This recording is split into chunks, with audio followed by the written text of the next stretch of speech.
Hola a todos, yo soy Vania de Hello Paraguay. everyone. I'm Vania from Paraguay. I'm Fran from Córdoba. We're part of the editorial staff of Teens, a magazine for teens of the folklore Y movement. nosotros durante nuestras reuniones During our nos meetings, surgieron varias inquietudes several concerns acerca de la arose about comunicación y communication cómo and how nosotros nos we relate to relacionamos the news con las with the noticias, con las social redes media. sociales. Y de ahí surgió And esta from idea there, we came with de the idea realizar of una entrevista con interviewing a una specialist persona on the especialista subject. en el tema. This is why today we're going to talk to Juan Pablo Cannata. He has a degree in communication and a master's degree in sociology, professor at the Austral University. Welcome, Juan Pablo. Thank you for your time and agreeing to give us this interview. Thank you very much for your welcome. I'm delighted to be able to participate and share this time with you. Thank you very much. Now we start with the questions with Maru, who's going to ask the first question. Hola Juan Pablo.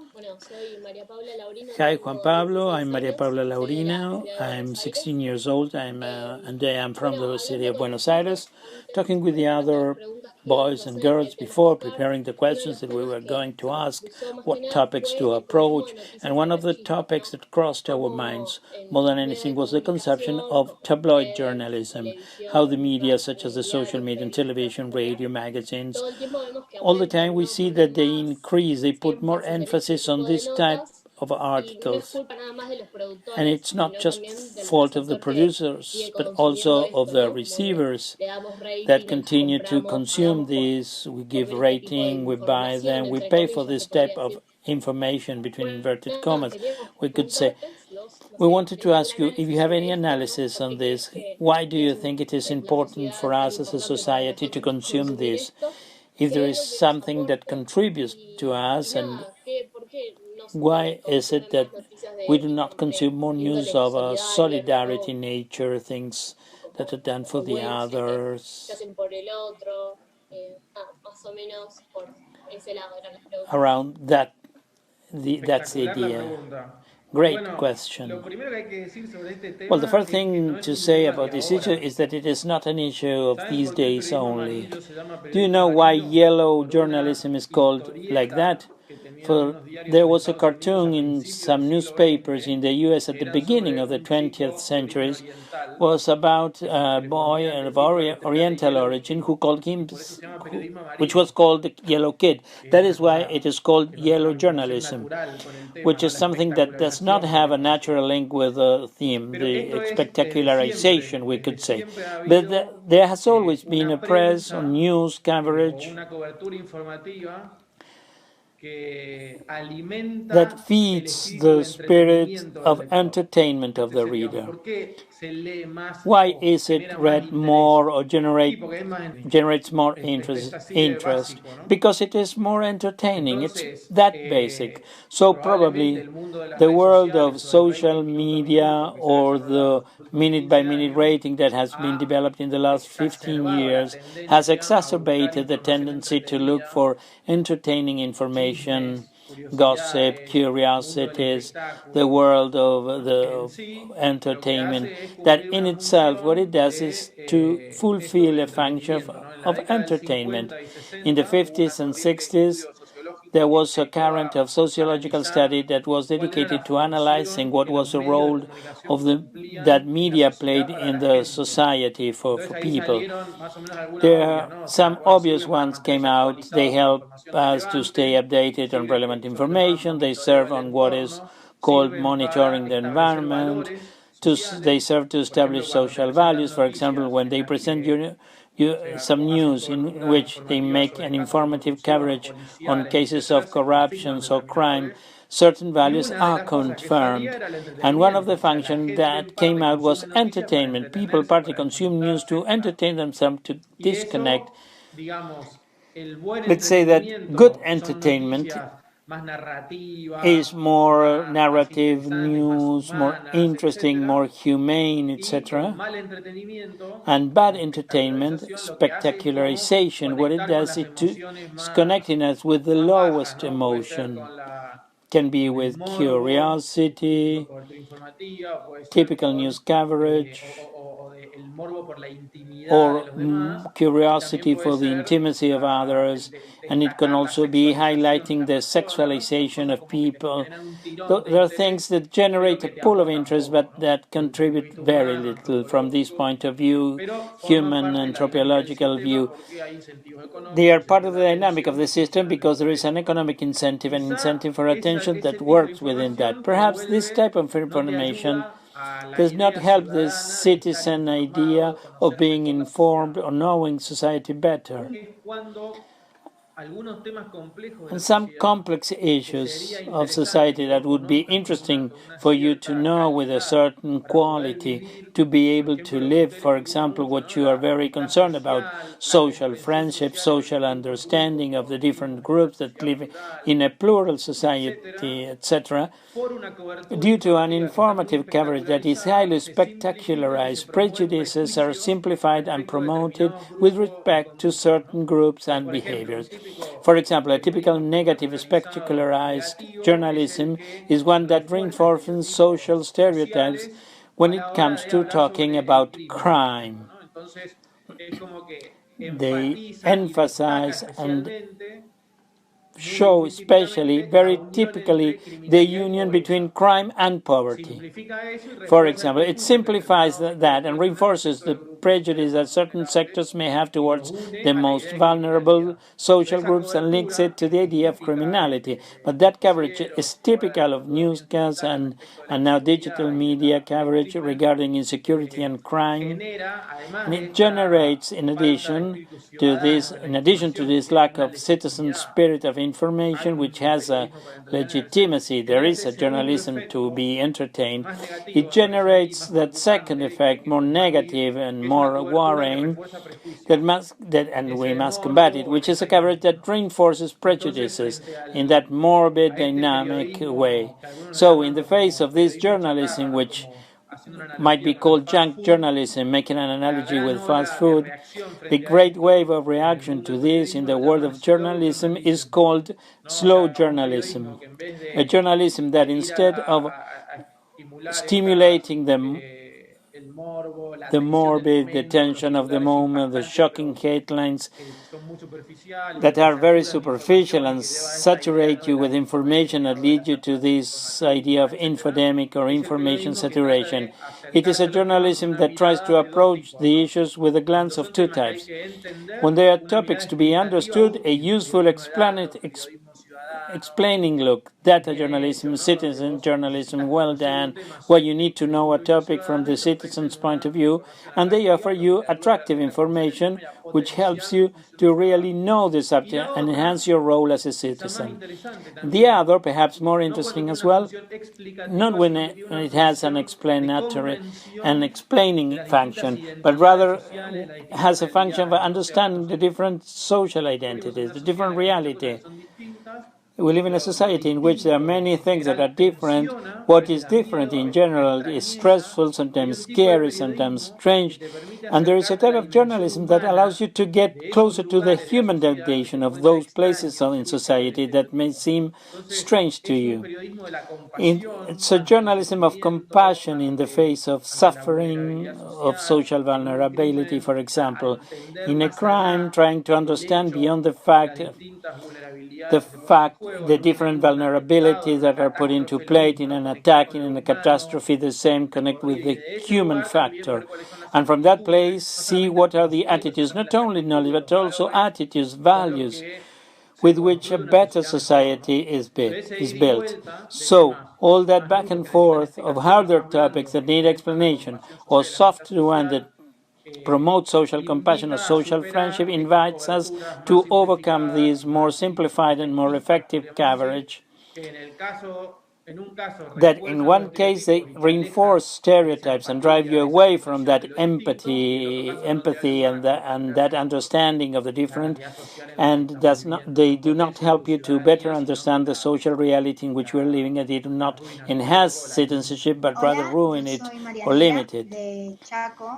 I'm Marianela from Chaco, Argentina. I'm 13 years old. In one of the meetings, we talked about the use of social media news, and we realize about the need or habit, perhaps, that we have to constantly consume, be it social media.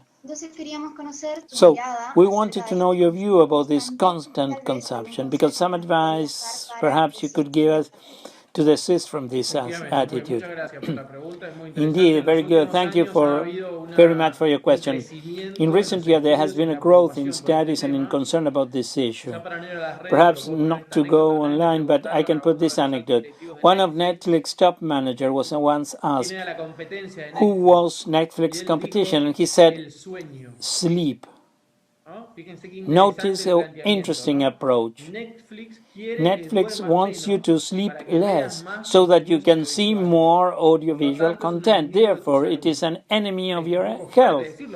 It's a bit strong to say that, but they are his words.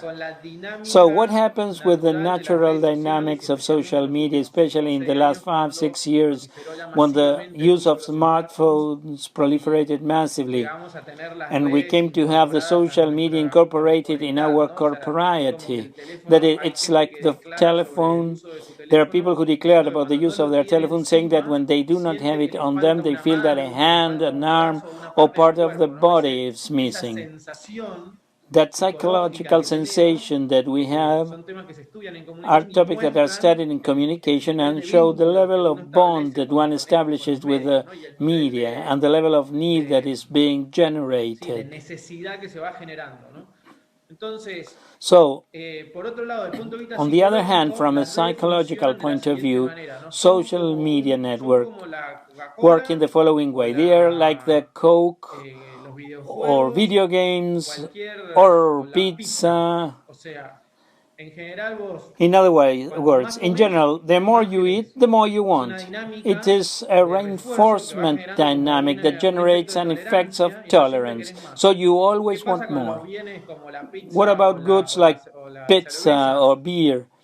Well, in a moment you get fed up of it, and for a couple of days, I don't want to eat pizza. I want to eat something else, but because I had 7 pizzas, right? What happens with social media?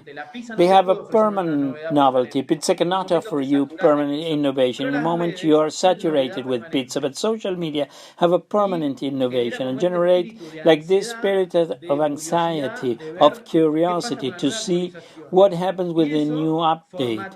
And that formats the brain. It is like your brain that is consuming that new information due to the effect of curiosity each time. To be calm, it needs to consume the information first, and it enters a dynamic that can be turned, and in fact, all of us notice it, it can become addictive. And you realize that many times you are giving update to WhatsApp, Facebook, Twitter, Instagram, TikTok, whatever, or you get hooked to it. Some people call it the time worms. You go into it and say, well, I'm going to sit just to watch 5 minutes, and you leave 45 minutes later. You enter a worm that stole 45 minutes of your life. You're in a family gathering and you are on the phone, you're talking to someone, and you're on the phone, you're at night and you have to go to sleep or studying, and you're worried about the phone. And we begin to notice a dependency that hurts us, like anything that meets this same requirement. This is well studied. They are addiction phenomena, and they are thought from cognitive psychology, and you can be addicted to almost anything if they offer you this permanent novelty, this permanent innovation that satisfy your anxiety. The withdrawal syndrome is generating you little by little. So what can be done in the face of this? The dynamic is the same as an addiction, as a negative possibility. I skip everything positive that the subject has because it was directly the question on this. So how to handle the dynamics of addiction? With a, we could say, healthy diet of social media consumption. Instead of letting yourself carried away by the dynamics that takes you anywhere, You have to think, we could say, what is good for you, for your values, for your life project. Think about what would be a consumption of social media that works in favor of your values and your life project, and set that goal. It's like the first thing. You say, in my life project, there is room for an hour of Instagram per day, to say something. That is entertainment, contact with my friends, etc. All right, 1 hour. Next step, great. Okay, I'm going to see an hour of Instagram per day. And what happens? You get 7 hours. It is not enough to set the goal and want to, because there is already an inner predisposition. There is a habit, and in some cases a bit addictive, which leads to compulsively going to see. Then you have to start how to re-educate the habit. How is it done, that information consumption re-educated? In the same way as if you were overweighted and we wanted to have a diet on healthy food. There is a combination between exercise, activity, and what you're ingesting, what you're consuming. So with the social media, it is the same. You have to cut some bridges, generate distances. It is very difficult to go on a diet if you spend the whole day with 2 kilos of great ice cream in the refrigerator, or candies you love on your table. So you have to put a little distance. There are people in very extreme cases who make these detox, the connection detox. They go a weekend to a country without telephone, without internet, and they have this shock effect. And then those who are in a more standard situation, who have to settle moments of disconnection for certain activities. In my opinion, we have to reverse the burden of proof. This is with what I fight every day, because it costs me too. Not to be living connected and paying attention to the phone, but doing what one has to do and be connected when needed. And from an entertainment point of view, connect when you think about it. In the same way that you usually, in times of work or study, or time of exams, or whatever type of exam you have, you do not hit a marathon of series all day because you have to study. But hey, a Sunday vacation looks right. 20 chapters in 4 days. So in everyday life, you have to do the same. Take the phone, the computer, out of the other activities we want to do. If you want to pray, put the phone somewhere else and turn it off. If you want to study, do the same. If you have to do practical work, connect only strategically to look for something specific. Do not allow notifications on the phone message to be invading us all the time. If I am with friends, if I am with someone too, sometimes it is not enough to have it in your pocket or in airplane mode. You have to take some distance from it. Psychologists also highly recommend taking care of the night, because human being needs to sleep, and contemporary culture conspire against us sleeping. Never in history of humanity has there been so much news and so much entertainment, so cheap, so close at hand. This is a revolution, an anthropological revolution. Before, you had to wait a week to see the next chapter of your series, or at the most next day if it was a soap opera. Now, this effect of being able to do everything in a row and never stop and be on a line slide of informative consumption is something very new, and that is why it generates so many concerns. And we have to find how to find a more balanced relationship with this type of consumption of entertainment news. And where do we get this balance? Out of our personal values with which we want to live life and our life project. We want to live in a way, and we have to make technology help us live like this, not to get on our way.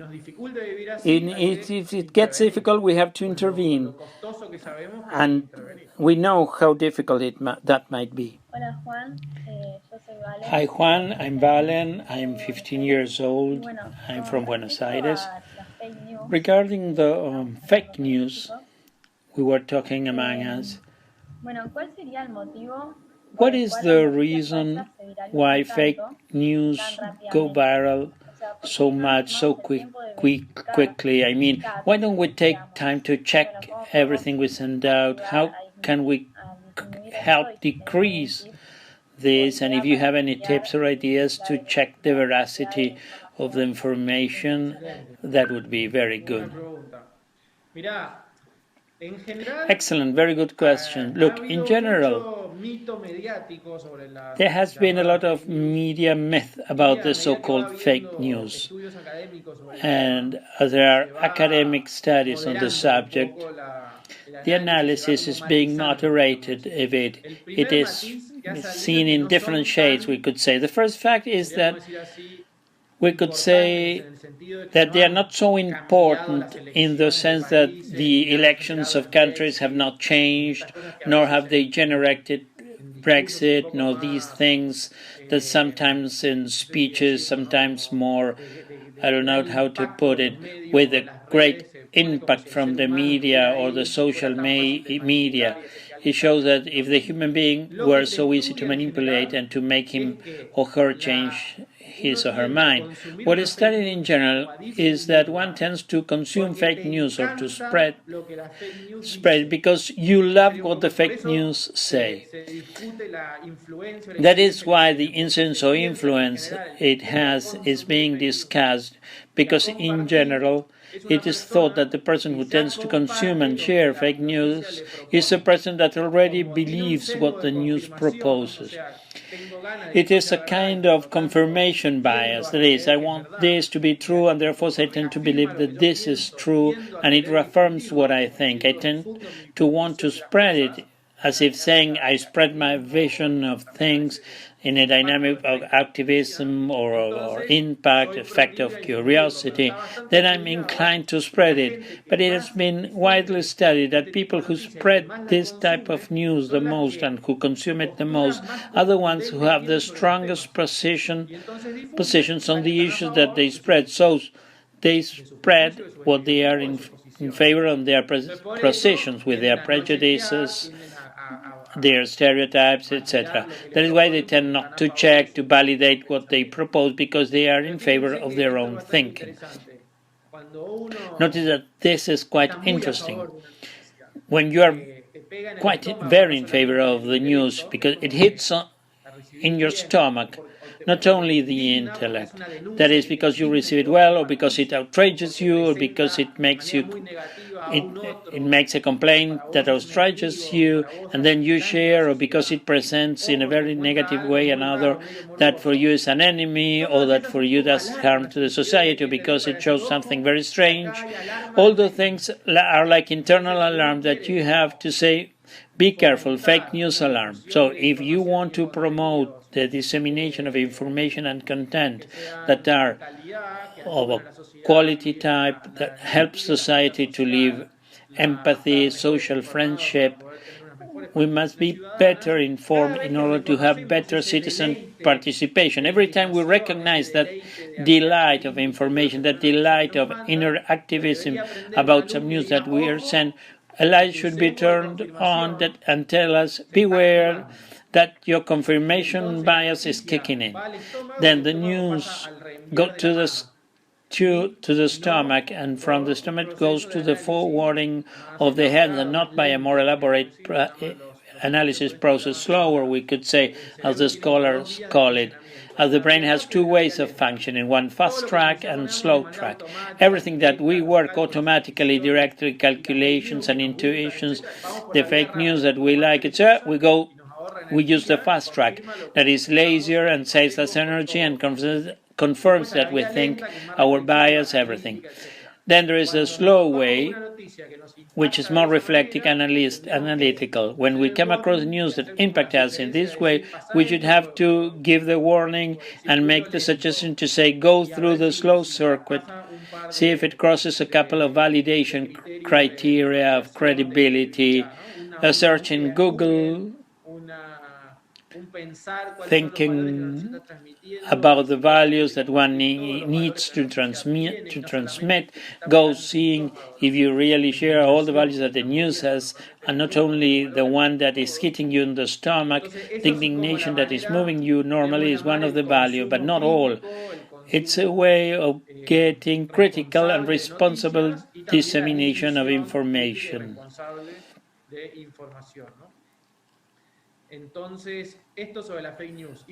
Then this about fake news. I would like to add something more, because this is an interesting topic. There are two types of fake news, I think. This is not so widespread. What I call the second type normally is not called fake news. And since we are a session of people interested in communication and learning things, it seems to me that it's worth commenting on it.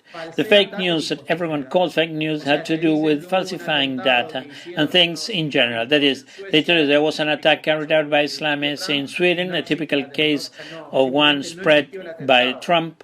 There is no attack. There was no attack. Simply, it did not exist. It's not a question of interpretation. It's very easy. That attack did not exist. Sometimes they say something about the Pope that declares such a thing, but he did not declare that. There is no quote, and so it's a fake news. What is usually called fake news has to do with this. News that refer data, facts, statistics, events, information, statements, etc., that are false directly. There is then a second type of fake news that is more interesting, which is not normally called so, which is the fake news of the framework of interpretation of the news. That is not about the specific fact, that is more direct, easier. Did he say it or not? He didn't say it, then it is fake news. But it is a framework of interpretation that the news is presenting. It is honest with reality, or is it promoting a certain ideological vision of values in an underhanded way, falsifying a little that combination between the interpretation of reality and the fact to which it refers? This, I think, these interpretations in which the interpretation of the people talking is before the news itself, which of course there are always several views on a fact, but when you see that it's forced in trying to get an interpretation towards one of the interpretation, it is a kind of fake news, even if you don't call it like that, because it's more subtle, because something said from the crack, it does not take into account the whole complexity of reality. It takes something true, but partially. It is not open to the fact that what happens in reality to get into dialogue with another point of view. There is a greater wish to reinforce my position and to put my idea in that framework, previous framework, so that I continue with my ideas and spreading my idea. A critical idea, citizenship on this, it's of a higher level. It's more complex because it's not just saying if something happened or not. It's a second level because we all see reality from a point of view, and there are other points of view that can be complementary, but when we want to put that reality and always reinforce our reality, that's a dynamic of fake news. And all these polarized debates, polarized situations, they have the temptation or are usually at risk of entering into this dynamic. Hola Juan Pablo, soy Emilia de Chubut. Hello Juan Pablo, I'm Emilia from Chubut. I'm 17 years old. From this image, just as you were already talking about the issue, we wanted to tell you about our concern. In our society, it is common to polarize on different issues, such as abortion, politics. We're seeing this, the anti-quarantine march. Do you think the media have a lot of influence on this? What about those who are in the middle? Is it necessary to take a position?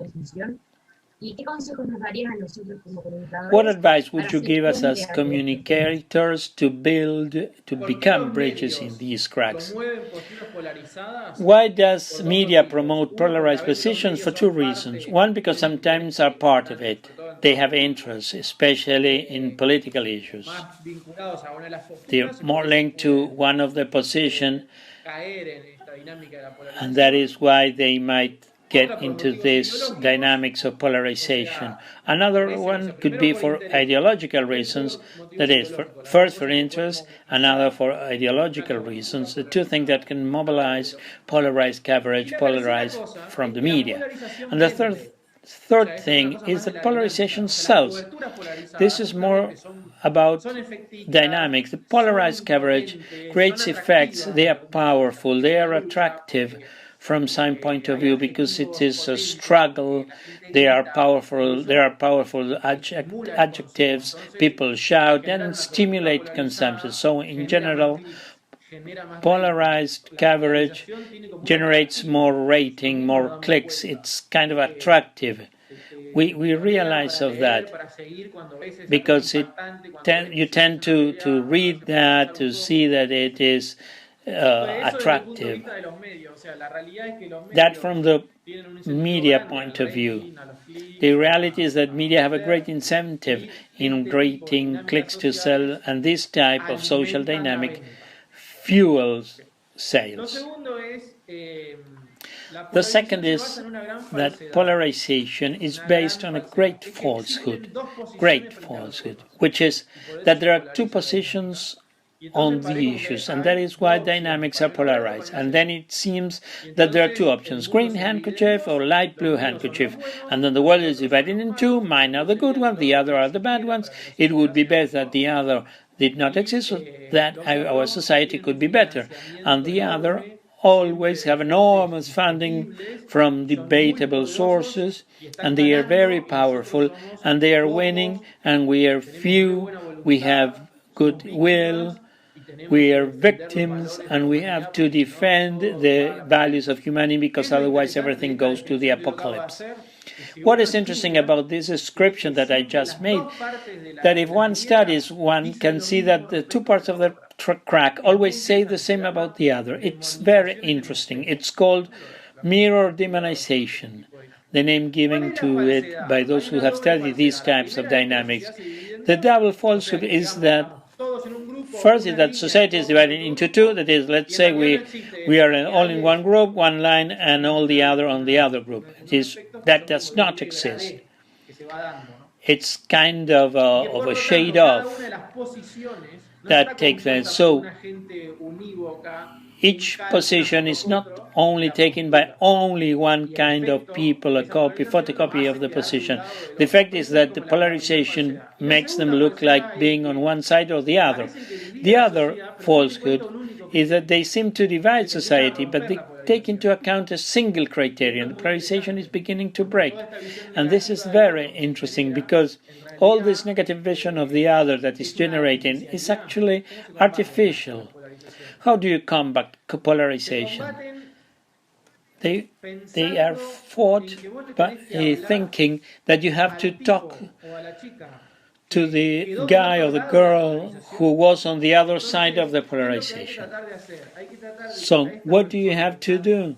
que You están have to cercanas, try que that están these serenas, people that are puedan close, who are conversar, calm, porque las polarizaciones so habitualmente that they entran can a talk, because cosas de identidad polarization y de usually valores come to abstractos. things of Y identity normalmente and los debates abstract tienen que ver con values. gente And concreta que normally tiene the problemas. debates have to do with Normalmente concrete los que están people en el who have medio problems. tienen la Normally those capacidad who are de in the middle no have the ability extremarse por la defensa not del to valor que go les too preocupa far in y defending tratar the de value that orientar concerns them energía a and solucionar try los to problemas direct concretos de the la gente, energy to solve a concrete acordar problems of soluciones people, prácticas que to por más que no en serve primer plano people ayudan and muchísimo a entender get mejor los problemas concrete responses to the needs of people.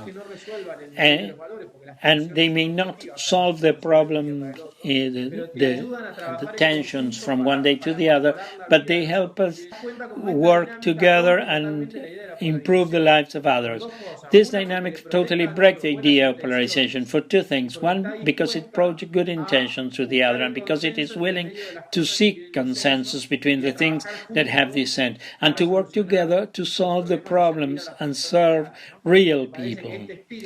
It seems to me that this spirit of dialogue, sharing values, and helping others is the way to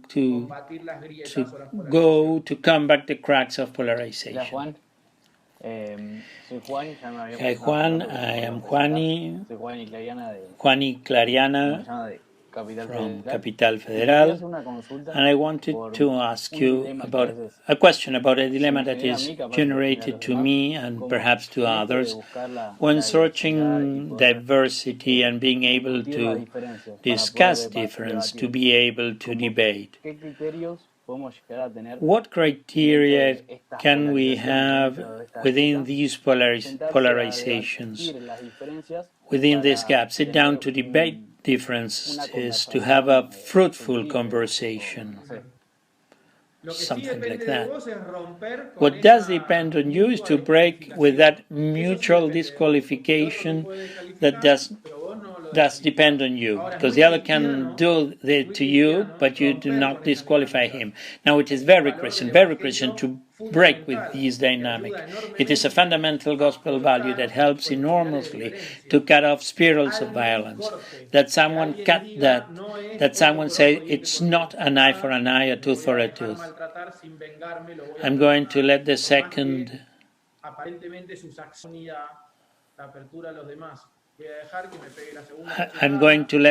slap hit to me. I'm going to allow myself to be mistreated without taking revenge. I'm going to forgive him even if apparently his actions do not deserve forgiveness. I'm going to forgive him anyway. So I am going to help create a culture of peace and a culture of dialogue. I'm going to get away from the disapproving prejudice I had on you as member of the other side. The opponent also feels challenges and can doubt of the prejudice he had, reproving prejudice on me as member of the other side. So it is an interesting dynamic. To look for interpersonal relationships, to look for common points, share a shop. That is such a clear need of many people. If we quote Jonathan Heath, who puts the metaphor of natural catastrophe. The typical thing is a flood, an earthquake, etc. They are phenomena that put in the foreground. So clear people need help. They dissolve rivalry. Somehow everyone, at least at first, they set out to help those in need. Well, to be able to generate that dynamic, the dynamic of finding problems that concern both of us and working together will help us to have a relationship, a friendship, God willing, that can contain discussions on more powerful issues. Who can you discuss anything with? With your best friend.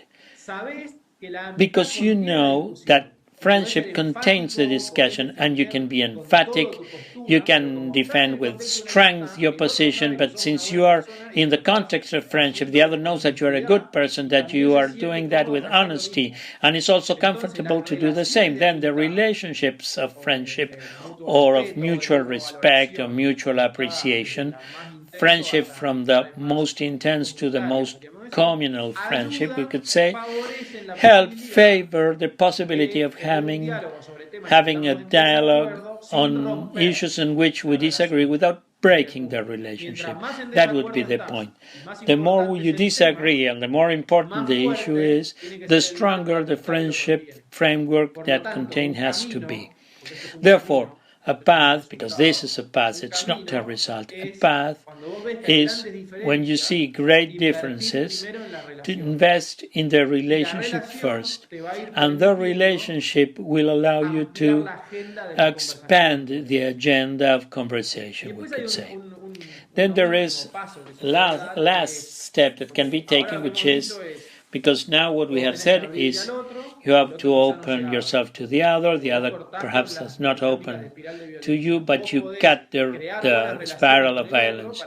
You can create good relationships with the other so as to create context in which discussions can be taken. The third thing is that you can improve the presentation of your visions so that they are more attractive to the other. We could say like this: issues are very complex, therefore you are never able to express 100% the goodness that something you are promoting has. Let's suppose that you have 50%. Your study, your training, your life experience, your capacity for empathy, your dialogue with the other has helped you to have a version of this topic that is 50% true. If you could extend that explanation 20% more, what happens? You will be able to add an extra value to your explanation. Maybe that it is more attractive to the person who's listening to you because you took in value something that the other person cares a lot about and you made it part of your argument to improve the explanation of the topic that you want to share. Therefore, it helps the other to understand it better, or to be open to understand the subject. Might be as abstract, but I give you a concrete case. Pope Francis in the encyclical Laudato Si, then what does Pope Francis do? There is a doubt in humanity. What is the vision of the Church on ecology? Actually, the doctrine on ecology has been around for dozens of years. But perhaps it was not so explicit, so clear, and there is a claim from society that tells the Church, what do you think about ecology? Are you in favor? Are you against? Because there are sometimes contradictory messages among the different shades of opinion. Well, the Pope says we are going to deepen with a commission of experts, analysis of the subject, study by theologians, reflective experience. Let's go deeper. As a result of this deepening, there is a deeper vision found, more values connected to each other when it comes to talking about ecology. So the Pope brings out a document on ecology. That is already interesting because he's talking about a topic that many people care about, that interests them, and then seems to be very important, and there is a connection. There is a message. I'm not going to talk about what interests me. I'm going to talk about what interests you. I'm going to tell you this is very important and people like it. Second step, I'm not going to repeat the discourse of the others about ecology. I'm going to approach it from my own history and identity. So I go back to the 12th century and I discover that St. Francis of Assisi is a great hero of ecology.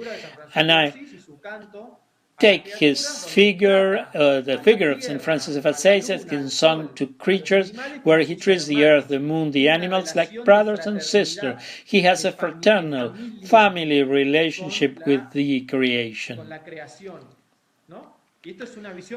This is such a powerful vision. And also, I have a vision in which the human person and his vulnerability are connected with ecological vulnerability. So, I talk about integral ecology. I'm not only talking about rivers and trees. The Pope says poor people are those who live in garbage dams, those who get sick and those who first suffer the scourges of the environmental crisis. While you consume, buy TVs, you produce technological scrap, neglect water, neglect energy consumption, etc.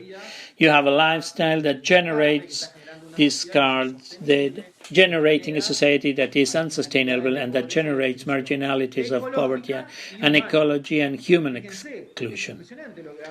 Look at what is happening in the document. It's impressive. In the last step, as you read, you say, yes, points of agreement. The look is enriched. The ecological look is humanized from your own identity, artistically, intellectually, practically. In addition, in the last part, he begins to connect other issues that are not automatic with the values of ecology. He connects the lives of the embryo in the mother's womb with disability, poverty, and ecological care at point 117, and says everything is connected. So there is an explanation about life to be born enriched by the argument, by the context in which it is presented. And that helps the other. It is like you can better show your values by putting it in the context of other topics, and therefore both the other to understand it and to understand what you are proposing, and probably to get closer to what you are sharing. So this intellectual work of presenting topics that are more difficult to share, wrapped but not tactically wrapped, but intrinsically wrapped with the values of the topics that are shared, helps a lot to go forward in dialogue. It is probably not going to make it easy with a person who culturally represents the antagonist of what you are promoting. But to all those people who are in the middle, who were in the crack perhaps a bit artificially because they do not have polarized positions, but they have problematic positions open to conversation, this type of approach is absolutely persuasive because you are offering the value of respect and dialogue, cordially, serenity, service to the other, and you're starting from that deepening, you are offering a better version, a truer version of what you think about some issues that are controversial, such as family, sexuality, life, immigrants, etc.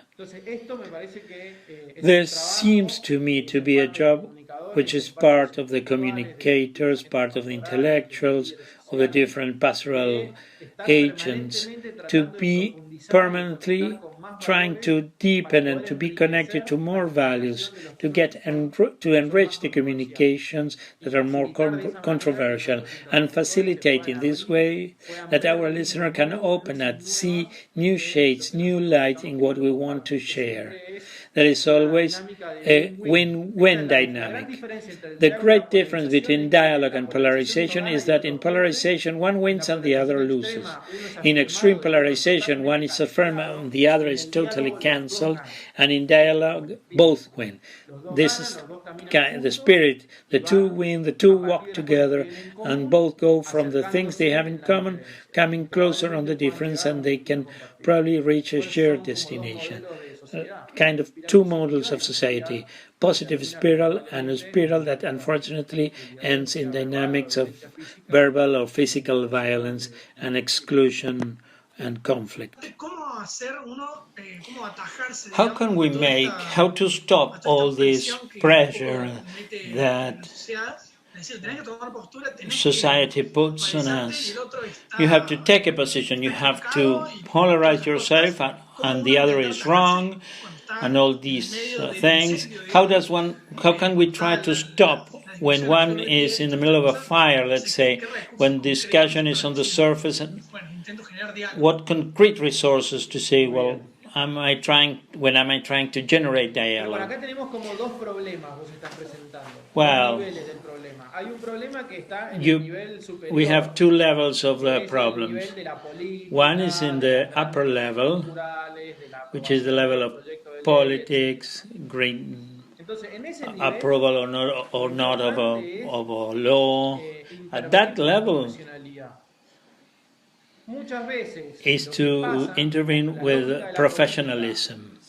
Many times what happens when the logic of politics kidnaps everyone in a total way, they begin to demand supposed contribution to that dynamic in an activist format, and in a polarized tone that would make some effect, but it's kind of a fallacy. Couch activism helps quite little. Forwarding things, normally it is quite studied. Between whom things are forwarded, among yourselves, among the same people. They circulate intensely among people who are convinced and have little capacity to challenge or help someone who is outside that circle of ideas. And if they leave that circle of conviction, what they generate is rejection, precisely because of the tone, the approach, etc. So, from a technical point of view, that kind of dynamics, most of the time, because not always, because there are shades, they are poor technically.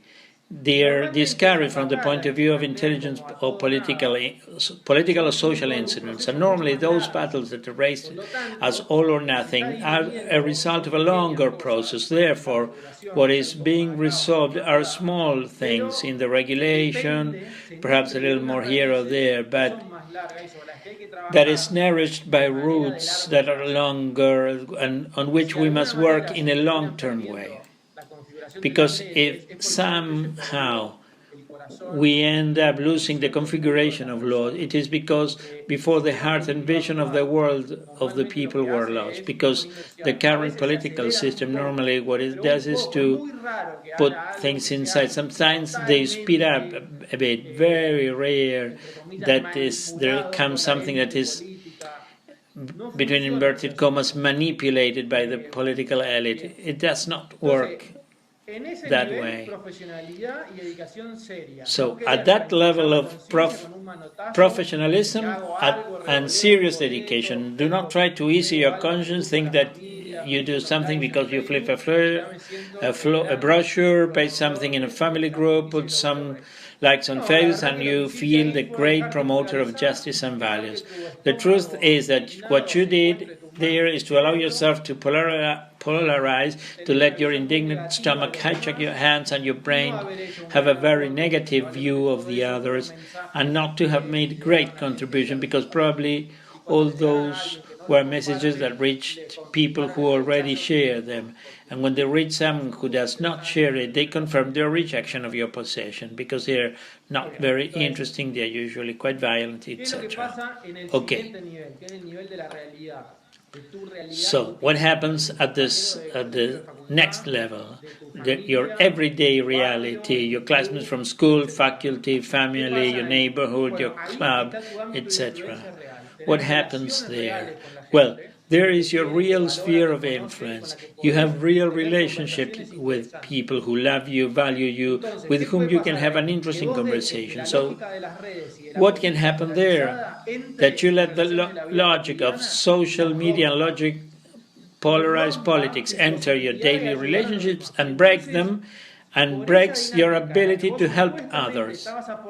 So because of that dynamic, that you were supposedly contributing to a political dynamic with low quality product, you lost, you were discredited to help real people who are around you.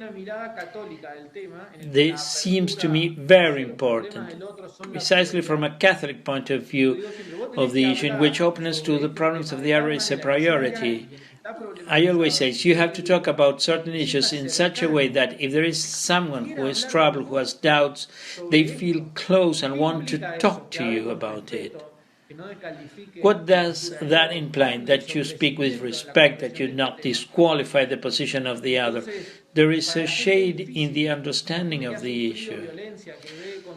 So for people it is difficult, people who have suffered violence and who see negative context, who do not find options, suffer from this issue. How do you take care of that aspect of reality, of suffering, of vulnerability, the lack of clear ideas, the confusion that something exists about matter, emphatically or denigrating the other? Do you want to win an argument? The best way to make the other reaffirm himself in the values against you is that you win him. Even if more so if it is in public, because you humiliate him and then he affirms himself much more so that he can win the next one. Win-lose is a very bad dynamic for our approach, and that is the dynamic of polarization. What it does is to transform the person who has a unique being with its history, its biography, values, problems, and insecurities, transforms it puts on a mask of a handkerchief and transforms it into a stereotype, and tarnished cartoon, sticks the face and puts on a handkerchief which did not exist, if an abstract entity. And you lose the possibility of relating to the real person, which is the person you can help, that you can help him or her with your message, with your service. The first big thing. Second, more specific, the best way to break polarization is to work with the others in shared values. We fight over abortion. We are going to feed the poor people who live in the streets. We go with the thermos, rice soup, chat with the people, listen to the problems they have, and work together to solve the urgent and dramatic problems of the reality that we all share and see. We are now experiencing this because this pandemic is going to generate tremendous and social consequences. There are going to be plenty of opportunities to work together, helping those who are going to suffer the harshest consequences of recession and social crisis. The same way we have been united to help people affected by the virus. So it seems to me it is like changing from the culture of confrontation, of the bunker, of the hooligans, to what Pope Francis proposed, which is the culture of encounter.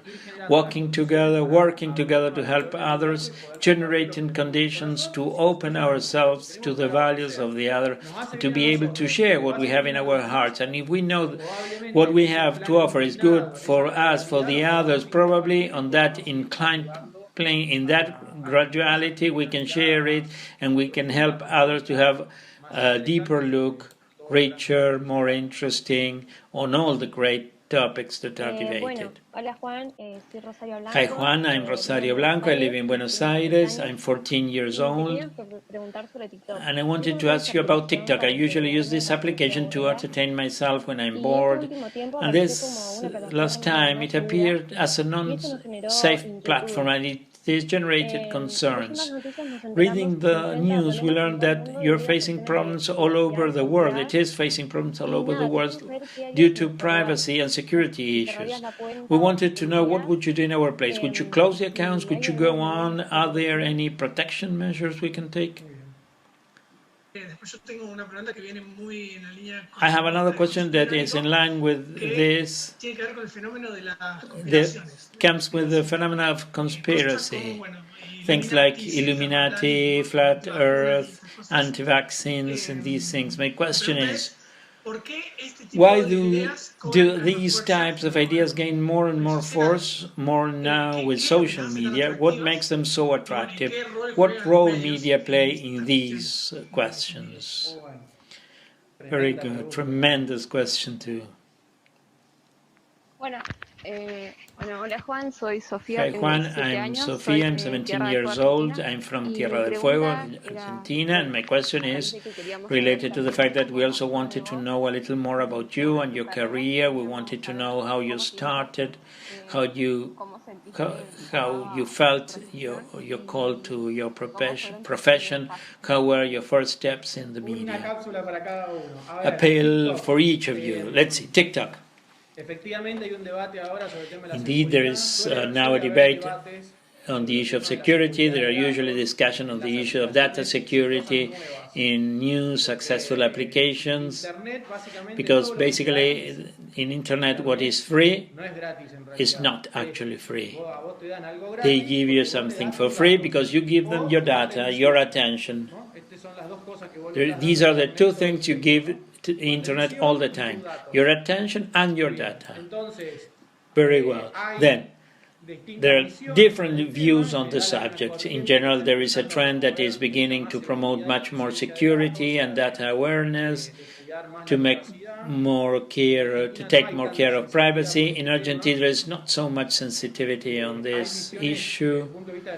There are views from the point of view of the frame of value, which are totally legitimate and ultimately highly debatable.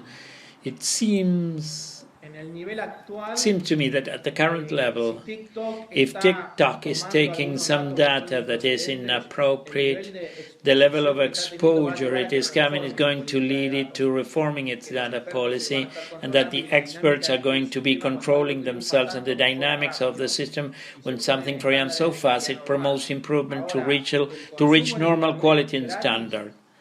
Now, free internet consumption must be known. We must know that it is in exchange for data.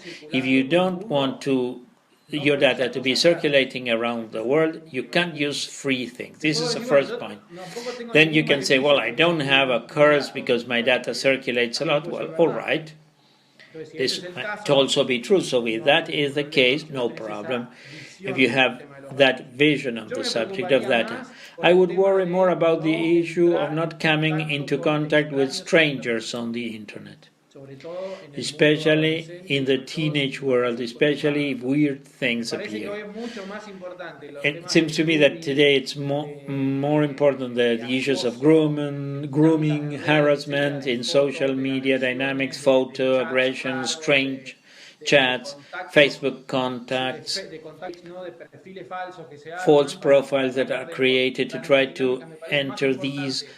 These are much more important dynamics. It seems more important to me at this level to promote a culture of responsible relationship through social media related to exchange of photos and information. This is more important than the issue of data. For me, it is debatable. There are many different positions.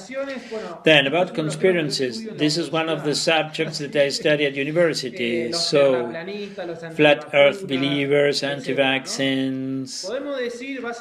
We can basically say the following, very schematically. A theory of this style, what it does is to give a simplified explanation of a complex reality, and that it's the foundation and the conclusions turn on themselves. Apparently, the conspiracy mentality is like a human psychological profile. There are people who tend to believe these explanations of the data, of the things that are behind. In Italy, they call it indietrologia, bacchology would be, and they study what is behind. No, because so and so says something, because there is a group of people manipulating them from behind, and we don't realize, but there is a group of chosen ones who do know and have an explanation which is perfect, complete, absolute on this subject. And they feel in that group an affirmation of their identity, an affirmation of their intelligence, a certain gratification of having this secret, overcoming information that no one has, and it has that conspiratorial appeal. It has that appeal. When they are about curious things that generate more funny approach, when they concern serious things like vaccines, it becomes more difficult. But at the point where they get closer to reasonable, they get closer to the dynamics of fake news. Many conspiracy theories work because they reinforce underlying ideas and feelings that you have. Then they make you come in with simplified explanation, which normally do not do justice to the complex dynamics of reality, and they have an explanation for that. All scientists are taken by a vision of governments. There is always someone behind who justifies by why people are caught in this, and there is a bit of a self-sufficient thing, inbred, and they say, I'm smarter than everyone else, and that's why I realize about this. So I have this perfect explanation that I believe. There are some perfect documentaries on Netflix about flat earthers that are spectacular. They show all the scientists explaining the fallacies of their scientific arguments, but people who have no scientific training and who settle with that simplified explanation, pretending that they account for the whole dynamic absolutely against normal science. they have this appeal, an appeal typical of conspiracies, a psychological profile that is more inclined to value them, and there is a question of affirmation of one's own self and one's own group that is clearly expressing that dynamic of value that distrusts of institutional established discourses. That makes you get feedback on different things all the time, which are also very good plots for movies, for series, for novels, and for historical things, etc. Very contrary to the serene, proven academic knowledge in general of the subjects. All right, conspiracies.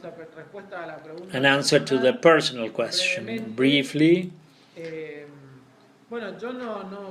Well, when I was a kid, I didn't dream of doing what I do now, mainly because of due to ignorance, and it seems to me that happens a bit to all of us. Sometimes it is intended to have at 16, 17, 19 years old, your existential trajectory is solved for the next 25 years, and the reality is that one is walking and the road begins to open, doors begin to open that you didn't even know they existed before.